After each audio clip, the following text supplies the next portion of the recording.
Le Cheikh Abdur Razak al-Badr, hafidhahullah, poursuit. Implication et signification de la parole du monothéisme, la ilaha illallah. Certes, la parole du monothéisme, la ilaha illallah, qui est la meilleure, la plus vertueuse et la plus complète évocation, ne peut être acceptée auprès d'Allah par sa simple prononciation par la langue, sans que le serviteur ne mette en application ses véritables implications, sans que le serviteur ne mette en application ses véritables implications et n'établisse la base de son objectif qui est la négation du polythéisme et l'affirmation de l'unicité d'Allah, tout en croyant fermement en ce qu'elle comprend et en le mettant en application. Ainsi, le serviteur sera véritablement musulman et fera partie des adeptes de la ilaha illallah. Cette grande parole comprend que ce qui est en dehors d'Allah n'est pas une divinité, que la divinité de tout ce qui est en dehors d'Allah est la plus grande fausseté, et qu'affirmer cela est la pire des injustices et le summum de l'égarement. Allah le Très-Haut dit, dans le sens approché du verset, « Et qui est plus égaré que celui qui invoque en dehors d'Allah, et que la vie ne saura lui répondre jusqu'au jour de la résurrection. Et elles, leur divinité, sont indifférentes à leurs invocations. Et quand les gens seront rassemblés pour le jugement, elles seront leurs ennemis et nieront leur adoration pour elles. » Et le Très-Haut dit, dans le sens approché du verset, « C'est ainsi qu'Allah est lui le vrai, alors que ce qu'ils invoquent en dehors de lui est le faux. C'est Allah qui est le sublime, le grand. » Et le Très-Haut dit, dans le sens approché du verset, « Car l'association à Allah est vraiment une injustice énorme. » Et le Très-Haut dit, « Et ce sont les mécréants qui sont les injustes. » L'injustice est de mettre quelque chose à autre que la place qui est sienne, et il ne fait aucun doute que vouer l'adoration à autre qu'Allah est de l'injustice, car elle aura été placée à un autre que la place qui est sienne. Il s'agit même de la pire injustice et de la plus grande et de la plus dangereuse. Certes, la ilaha illallah, cette grande parole, a des implications qu'il est obligatoire de comprendre et des significations qu'il est obligatoire de maîtriser, car elle n'est d'aucune utilité à celui qui la prononce s'il ne comprend pas ses significations et n'agit pas selon ce qu'elle implique, d'après le consensus des savants. Comme le dit Allah, exalté soit-il, dans le sens approché du verset, « Et ceux qu'ils invoquent en dehors de lui n'ont aucun pouvoir d'intercession, à l'exception de ceux qui auront témoigné de la vérité en pleine connaissance de cause. » La signification de ce verset, comme le dirent les exégètes, est qu'il s'agit de ceux qui témoignent qu'il n'y a de divinité digne d'adoration si ce n'est Allah, tout en sachant dans leur cœur la signification de ce qu'ils ont prononcé par leur langue. Car témoigner implique de connaître ce à propos de quoi on témoigne. S'il était basé sur l'ignorance, il ne s'agirait pas d'un témoignage. Il implique également la véracité et de la mettre en application. Cela clarifie qu'il est obligatoire d'avoir à propos de cette parole la connaissance, la mise en application et la véracité.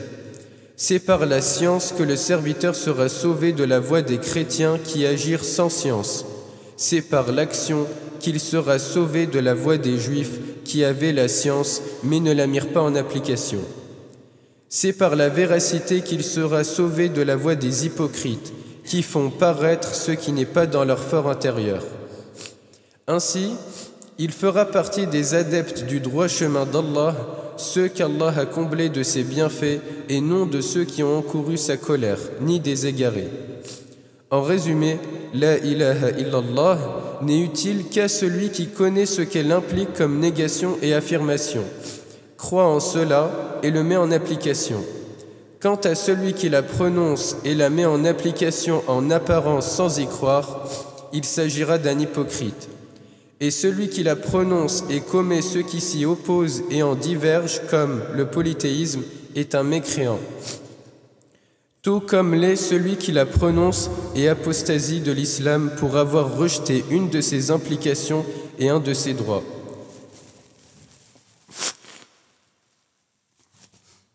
Elle ne lui sera d'aucune utilité, même s'il l'a répétée 1000 fois. De même, celui qui la prononce et voue des types d'adoration à autre qu'Allah, comme l'invocation, le sacrifice, le vœu, la demande de secours, placer sa confiance, le repentir, l'espoir, la peur, l'amour et autres. Celui qui voue à un autre qu'Allah quelque chose de l'adoration, ce qui ne convient qu'à lui, aura associé à Allah le Grand, même s'il prononce la ilaha illallah, puisqu'il n'aura pas mis en application le monothéisme et la sincérité qu'elle implique et qui sont la signification, et ce qui est impliqué par cette grande parole. Puisqu'il n'aura pas mis en application le monothéisme et la sincérité qu'elle implique et qui sont la signification et ce qui est impliqué par cette grande parole. La signification de la ilaha illallah est qu'il n'y a pas d'adoré qui mérite l'adoration si ce n'est la seule divinité et il s'agit d'Allah, seul, sans associé. La divinité signifie linguistiquement l'adorer. Il n'y a de divinité digne d'adoration si ce n'est Allah, signifie qu'il n'y a pas de véritable adoré si ce n'est Allah, comme le dit Allah le Très-Haut dans le sens approché du verset. Et nous n'avons envoyé avant toi aucun messager à qui nous n'ayons révélé point de divinité en dehors de moi, adorez-moi donc. Ainsi que la parole du Très-Haut, dans le sens approché du verset, nous avons envoyé dans chaque communauté un messager pour leur dire « Adorez Allah et écartez-vous du Tarout ». Ainsi est clarifié que la signification de la divinité est l'adorer et que la ilaha illallah signifie vouer le culte exclusif à Allah seul et de s'écarter de l'adoration du Tarout.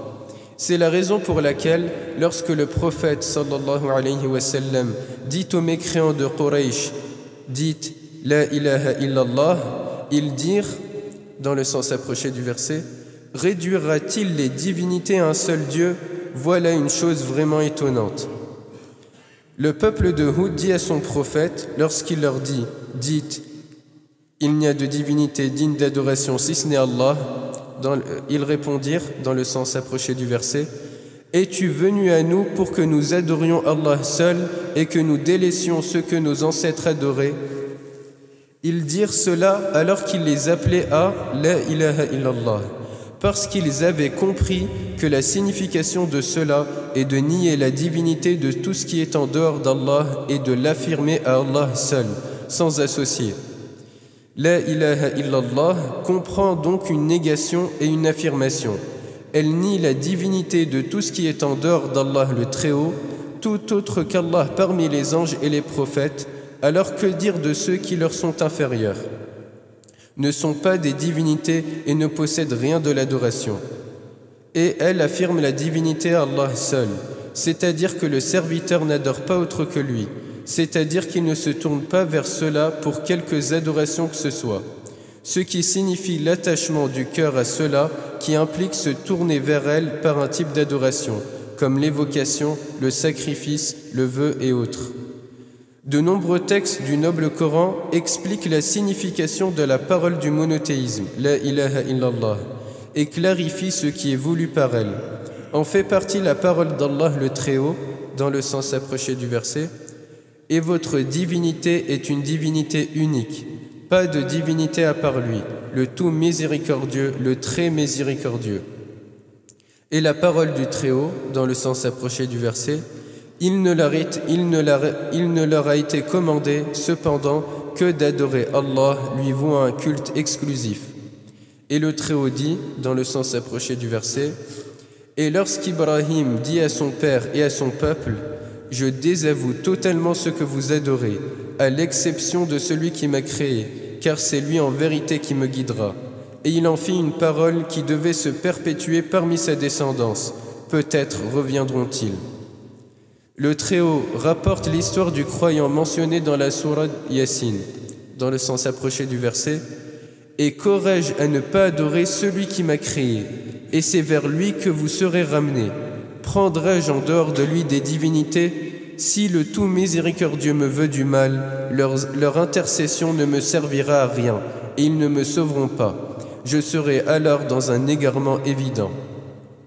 Et le Très-Haut dit, dans le sens approché du verset, dit « Il m'a été ordonné d'adorer Allah en lui vouant exclusivement le culte, et il m'a été ordonné d'être le premier des musulmans. » Dit « Je crains, si je désobéis à mon Seigneur, le châtiment d'un jour terrible. » Dit « C'est Allah que j'adore et lui voue exclusivement mon culte. » Et le Très-Haut raconte au sujet du croyant du peuple de Pharaon, dans le sens approché du verset, « Ô mon peuple, mais qu'ai-je à vous appeler au salut alors que vous m'appelez au feu? Vous m'invitez à nier Allah et à lui donner des associés dont je n'ai aucun savoir, alors que je vous appelle au Tout-Puissant, au Grand Pardonneur.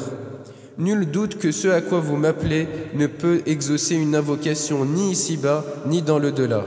C'est vers Allah qu'est notre retour, et les outranciers sont eux les gens du feu. » Et les versets ayant cette signification sont très nombreux, et cela clarifie que de la signification de la ilaha illallah et le désavou de l'adoration d'autres qu'Allah parmi les intercesseurs et les égaux, et d'unifier Allah seul dans l'adoration. Telle est la guidée et la véritable religion avec laquelle Allah envoya ses messagers, pour laquelle il révéla ses livres. Quant au fait que la personne prononce la ilaha illallah sans en comprendre la signification ni mettre en application ce qu'elle implique, et il se peut même qu'elle voue à un autre qu'Allah quelque chose de son adoration, comme l'invocation, la peur, le sacrifice, le vœu ou autre que cela parmi les types d'adoration, cela ne sera pas suffisant pour elle, pour qu'elle soit comptée parmi les adeptes des la ilaha illallah. Et elle ne la sauvera pas du châtiment d'Allah au jour du jugement. La ilaha illallah n'est pas un nom sans signification, ni une parole sans réalité, ni une prononciation vide de tout contenu, comme le pensent certains, qui croient que le summum de la concrétisation de cela est de prononcer cette parole sans croire en aucune de ses significations dans le cœur, ou de la prononcer sans établir quoi que ce soit de ses fondements et constructions. Ceci n'est absolument pas la situation de cette grande parole. Au contraire, il s'agit d'une parole à la grande et noble signification, la plus noble de toutes les significations, qui signifie, comme cela a précédé, le désaveu de l'adoration de tout ce qui est en dehors d'Allah et se tourner vers Allah seul par soumission, humiliation, espoir, recherche de ce qui est auprès d'Allah, repentir, placer sa confiance en lui, invocation et demande. L'adepte de la ilaha illallah ne demande qu'à Allah, ne recherche l'aide que d'Allah, ne s'en remet qu'en Allah, n'espère que d'Allah, ne sacrifie que pour Allah et ne vaut rien de l'adoration à autre qu'Allah, et mécroit en tous ceux qui sont adorés en dehors d'Allah, et il s'innocente auprès d'Allah de cela. Quel grand sujet et quelle noblesse, quelle clarification et quelle clarté, mais le succès est entre les mains d'Allah seul, et c'est de lui seul dont on cherche l'aide. La ilaha illa ant, astaghfiruka wa atubu ilayk.